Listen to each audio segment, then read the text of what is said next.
गोत्र क्या है? क्या आपने कभी सोचा है कि शादी में गोत्र पूछने का इतना बड़ा क्या कारण है?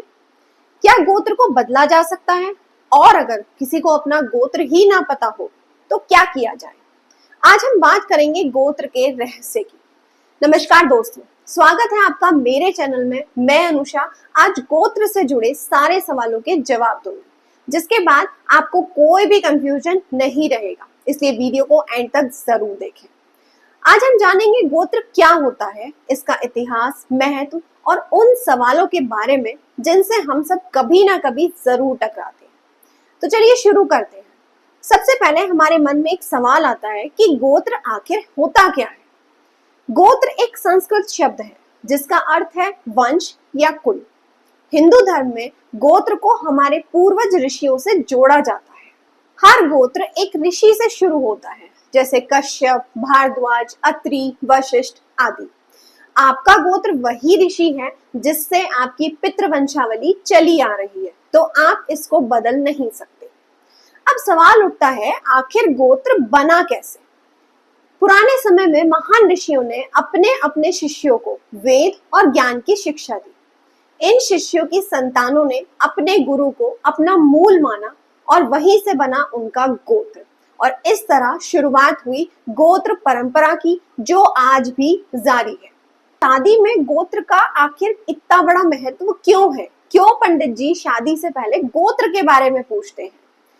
तो देखिए, हिंदू परंपरा में एक ही गोत्र में विवाह नहीं किया जाता, ये आप सभी लोग जानते हैं, क्योंकि एक ही गोत्र को एक ही वंश माना जाता है और जैविक दृष्टिकोण से देखा जाए तो ये रिश्तेदारी में आता है। इसलिए विवाह संस्कार से पहले पंडित जी गोत्र पूछते हैं ताकि दंपति का मिलान सही रूप से किया जा सके। यहाँ तक कि वीडियो में हमें ये तो समझ आ गया कि गोत्र होते हैं, लेकिन गोत्र कौन कौन से होते हैं हमें ये कैसे पता चलेगा? देखिए, कुछ प्रमुख गोत्र हैं जैसे कश्यप, भारद्वाज, वशिष्ठ, अत्रि, गौतम, अंगिरस, जमदग्नि, विश्वामित्र। ये आपने कहीं ना कहीं जरूर सुने होंगे। इनके अलावा सैकड़ों उपगोत्र भी होते हैं जो अलग अलग जातियों और क्षेत्रों में पाए जाते हैं। तो आप इन दोनों वर्ड्स को कंफ्यूज बिल्कुल ना करें। गोत्र और उपगोत्र ये दो अलग अलग चीजें हैं। अब हमारे दिमाग में एक और प्रश्न उठता है कि गोत्र और कुल, कुछ लोग गोत्र और कुल को एक मान लेते हैं। बिल्कुल नहीं, ये दोनों चीज अलग अलग है। अब इनमें क्या अंतर है? गोत्र और कुल एक जैसा बिल्कुल भी नहीं है। गोत्र हमें बताता है कि आप किस ऋषि के वंशज हैं, जबकि कुल दर्शाता है कि आपका पारिवारिक कुल देवता कौन है। तो गोत्र और कुल ये एक चीज बिल्कुल नहीं है। उदाहरण के लिए, कोई व्यक्ति विशिष्ट गोत्र का हो सकता है, लेकिन उनका कुल हो सकता है भैरव, दुर्गा या नारायण कुल। तो आप इसको बिल्कुल भी एक ना समझें।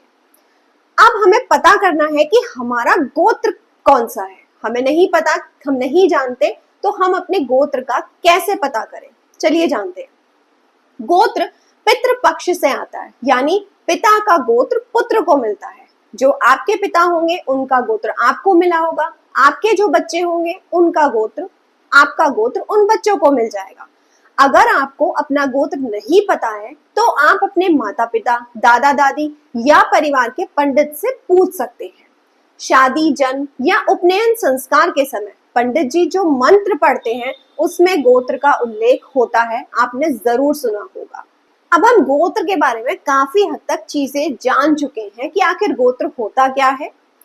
अब बात आती है कि अगर हमें अपने गोत्र का पता ना हो तो ऐसे में क्या किया जाए?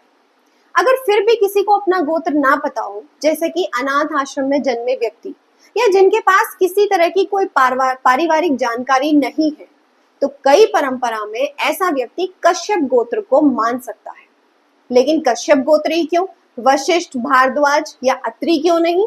जी हाँ, क्योंकि महर्षि कश्यप को मानव जाति का आदि पिता माना गया है, इसलिए उन्हें सार्वभौमिक गोत्र के रूप में भी सम्मान दिया जाता है। लेकिन इसे अपनाने से पहले आप किसी योग्य पंडित या आचार्य की सलाह जरूर ले लें। अब गोत्र का भी पता चल गया, लेकिन क्या गोत्र को बदला जा सकता है? क्या हम किसी एक गोत्र से दूसरे गोत्र में जा सकते हैं? तो सुनिए, गोत्र वंशानुगत होता है, यानी कि हमें जन्म से मिलता है। जो गोत्र हमारे पिता का होगा वो हमें मिल जाएगा और जो हमारा होगा वो आगे हमारे बच्चों को मिल जाएगा। वैदिक दृष्टिकोण से इसे बदला नहीं जा सकता। हालांकि कुछ विशेष धार्मिक परंपराओं में, जैसे संन्यास लेने या विशेष यज्ञों में, प्रतीक रूप से गोत्र परिवर्तन होता है, लेकिन वह आधिकारिक नहीं माना जाता। चलिए अब थोड़ा पौराणिक पत्रों के गोत्र को भी जान लेते हैं। आपको जानकर आश्चर्य होगा कि श्री राम वशिष्ठ गोत्र से थे और पांडव भी वशिष्ठ गोत्र से माने जाते हैं, क्योंकि वे सूर्यवंशी और चंद्रवंशी वंशों से संबंधित थे, जिनके कुलगुरु वशिष्ठ थे, इसीलिए वो वशिष्ठ गोत्र के माने जाते हैं। अब दोस्तों बात आती है जातियों में गोत्र। जातियां हम सभी जानते हैं, इनमें भी गोत्र होते हैं, जैसे ब्राह्मण, क्षत्रिय, वैश्य और शूद्र। सभी जातियों में गोत्र पाए जाते हैं।